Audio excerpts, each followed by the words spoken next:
we look at sort of key takeaways and what people need to be focusing on, let's just think about, up to October 2027.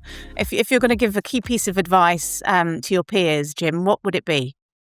Harmonization and dialogue, I think, are where we can work together, work through some of these potential operational inefficiencies as an industry, I think are going to be key. So the more working groups that we can have set up, the more dialogue that we can have, whether it be at a buy-side community level or incorporating the sell side, incorporating the custodians, and just having a better industry view on how we want to tackle some of these challenges, I think is going to be key. So creating one solution to the problem and working on it together, I think is going to be the key takeaways to do this successfully.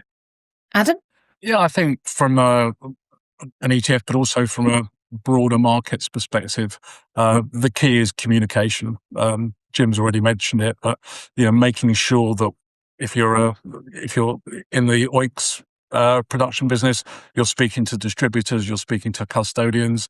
If we look at the underlying securities we invest in as well, making sure that we continue to have dialogue with markets, maybe some of the emerging markets that are slowly starting to liberalize FX, for example, their settlement processes, wherever possible, find positive changes that they can make. That will all help the global infrastructure. So, yeah, I agree with Jim, though. It's mainly about communication, but it's wide. It's not just about letting your clients know what you're doing. It's about working with the industry as a whole.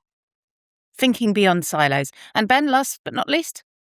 Agreed. Yeah, communication. With your service providers, clients, counterparts, and I would add automation. Automation is really important. There's a long tail of clients that are still using spreadsheets. That's not going to work in a T+1 environment. And just make sure that you're reviewing your current workflow and metrics. What's causing you pain today and stress is only going to get worse when we move to T+1. So I would say, decide what you need to do and just get on with it. There's only 14 months ish to go until go live. So yeah, get working. Time is ticking. Get going. That's certainly the best thing to end on there.